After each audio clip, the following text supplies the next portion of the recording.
what is it? And then one more thing on the sword, right? So like, if I am using it, I guess, how do you use it to pull the best out of people?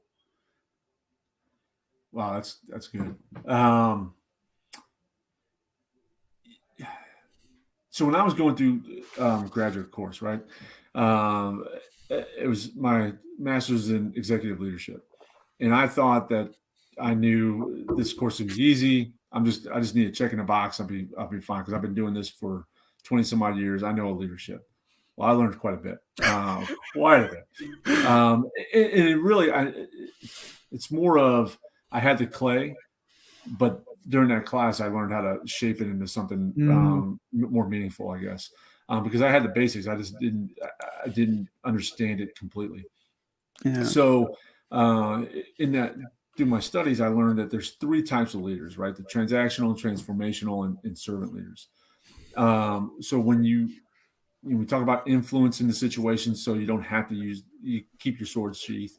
Um, and that's a servant leader. A servant leader is the one that is out there, and I want to make you better, Jim, and I want to make Sally better, and I want to make John better, and Jane better. I want everybody that I can influence. I want to make them better. I don't care about me because it's not about me. It's about them. It's about the Mhm. organization. It's about your neighborhood. It's about your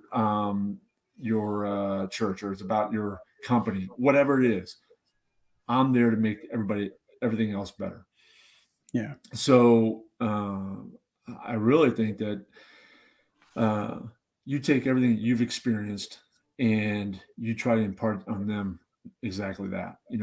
One thing that I cherished the most as a sergeant major was the ability to be able to talk to whoever I wanted to. When I was a sergeant major on recruiting duty in Minneapolis, if you've ever been in Minnesota or North Dakota or South Dakota or Okay. Wisconsin, uh, actually, it's pretty darn nice out there Yeah, I bet it is. during the summer, not during the winter. But when you're out there, there's a lot of road time. We call it windshield time.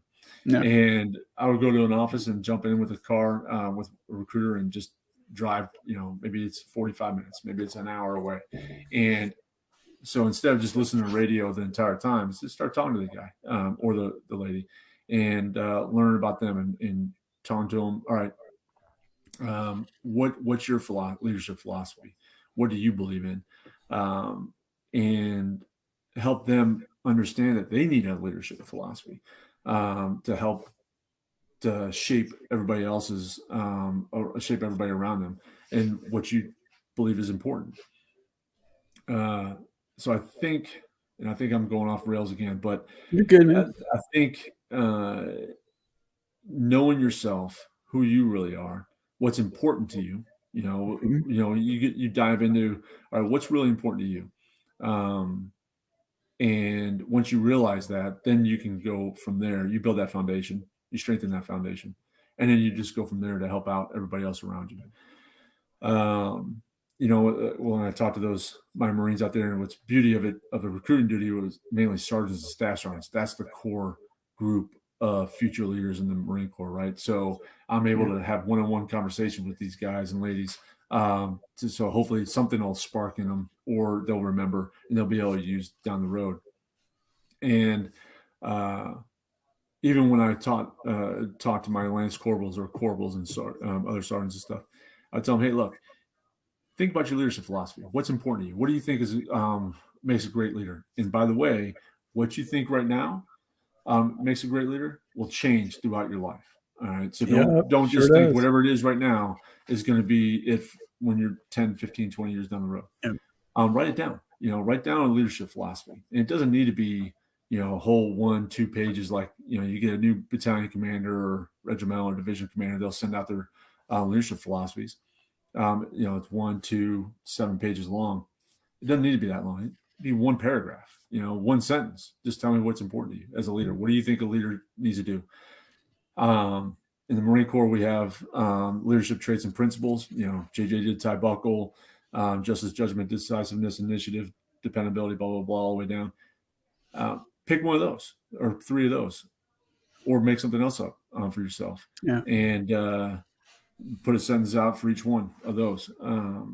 But understand what a leader is, what leadership means to you, and then from there, you can be a much better leader because you understand what it means, and once you understand the why, and that's another thing is you talked about Simon Sinek earlier. Start with the why.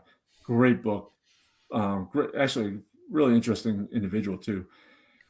But you Oh start yeah. with the why, and that's another thing that I probably should have brought that up earlier.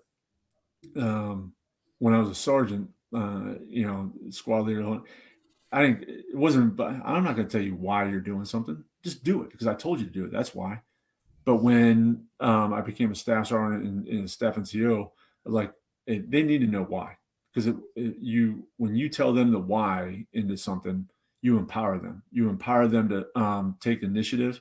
You empower them to take on more responsibility, and it really relieves you of a lot of work because they can go out there and just do it. Once they understand it, it's like, hey, this is the commander's intent. This is what I need to get done. But this is the why and this is the why we're doing something. So if they come across a stumbling block or a roadblock, they know how to maneuver around it or through it Yeah. to be instead of coming back to you, stopping work, coming back to you, trying to stop on what you're doing, explain things, and go back out there. Um, Yeah. so yeah, there's that.